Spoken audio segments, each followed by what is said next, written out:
حسن صاحب، بھارتی army chief مندر پہنچ گئے، یوگی سے ملاقات، آزاد کشمیر پر قبضے کی پرارتھنا کی گئی۔ بھارتی آرمی چیف کی مکمل فوجی وردی میں مذہبی لیڈر کے آشرم میں حاضری پر پورے ملک کے اندر سے تنقید ہونا شروع ہو گئی ہے۔ دفاعی تجزیہ کار سشانت سنگھ نے کہا کہ کسی فوجی سربراہ کی وردی میں کسی خاص مذہبی رہنما سے اس نوعیت کی ملاقات بھارت کی غیر سیاسی اور سیکولر افواج کے نظریے کو نقصان پہنچاتی ہے۔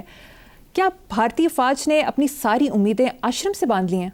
ایک بات یاد رکھنا زندگی میں، دعا ہو، پرارتھنا ہو، پریئر ہو، اس کے لیے میرٹ ضروری ہے۔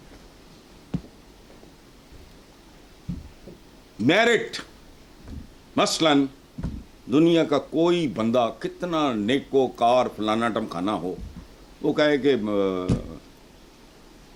اللہ پاک مجھے موت نہ آئے، میرٹ پہ نہیں ہے۔ زندگی اس طرح ڈیزائن ہی نہیں ہوئی، اس کی موت رک جائے گی۔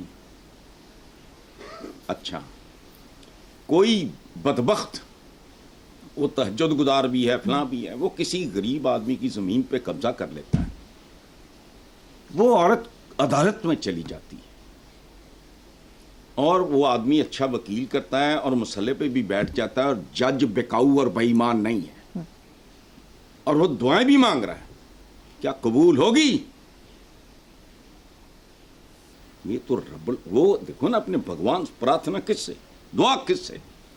اس کے لیے میرٹ چاہیے، میرٹ نہیں ہے ان کے پاس۔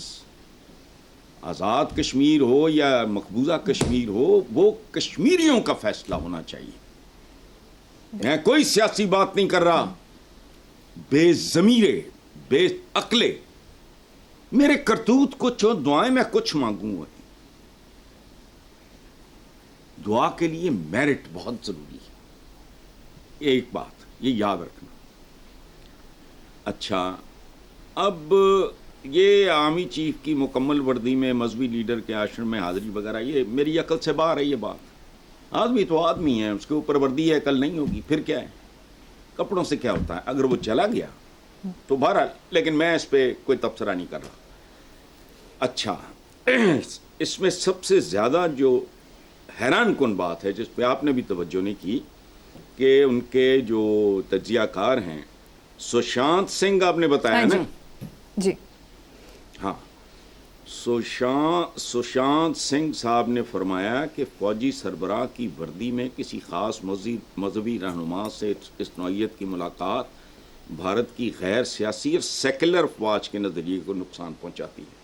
بالکل بوگس بات، بے بنیاد بات۔ دیکھو بات سنو، ہندوستان بھارت توا کے بعد تو سیکولر رہا ہی نہیں۔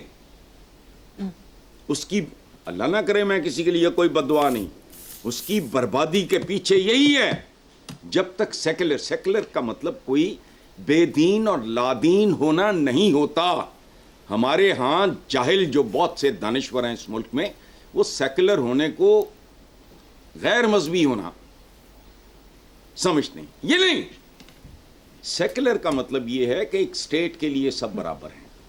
مطلب پاکستان ہے، یہاں ہندو ہو، سکھ ہو، کرسچن ہو، پارسی ہو، اگر کوئی کسی کے ساتھ ظلم زیادتی کرتا ہے تو وہ چاہے اقلیت کا بندہ ہو، اس کو ملنا چاہیے انصاف۔ سیکولرزم کا خاتمہ ان فیکٹ کسی بھی ملک کا خاتمہ ہوتا ہے، یاد رکھنا۔ اور ہندوستان کے بارے میں جو ہندوستانیوں کو کہتا ہوں کہ خدا کا واسطہ ہوش کرو، یہ طریقہ نہیں ہے اس دنیا میں زندہ رہنے کا۔ تو بھارت ہندو توا کے بعد کیسے سیکولر ہے؟ کیسے کہہ دیا انہوں نے؟ سشانت سنگھ صاحب نے، پڑھے لکھے ہوں گے، زبان سے نکل گیا ہوگا، بالکل نہیں secular. Bharat is no more a secular country. وہ تو بہت پرامن جگہ ہوتی ہے جہاں چھوٹی ترین اقلیتوں کے لیے بھی انصاف ہوتا ہے، اناج ہوتا ہے، علم ہوتا ہے، یعنی بنیادی ضروریات زندگی۔ تو یہ میری سمجھ سے باہر ہے کہ آرمی چیف کا وردی میں، اور یہ کیوں وردی میں نماز کا وقت ہوگا تو ہم نماز نہیں پڑھیں گے؟ پڑھتے ہیں، اس میں کیا ہے؟ وردی ایک لباس ہے نا، ایک پروفیشنل ہے, اگر وہ گیا ہے تو یہ میری عقل سے باہر کی بات ہے, میں کم فہم ہوں گا, میں اس کا اعتراف کرتا ہوں, لیکن it doesn't make any sense. The only thing which is objectionable وہ یہ ہے کہ بھارت کی غیر سیاسی اور سیکولر افواج کے نظریے کو, کدھر سیکولر ہے, غیر سیاسی ہے چونکہ وہاں کچھ اور ہے, فیشزم ہے, پاگل پن ہے, جنون ہے, وہ بھی غیر سیاسی ہوتا ہے. سیاسی اور چیز ہے, سیاست اور چیز ہے, اور سیکولر کا تو سوال ہی نہیں پیدا ہوتا. The ruling party is not at all a secular party.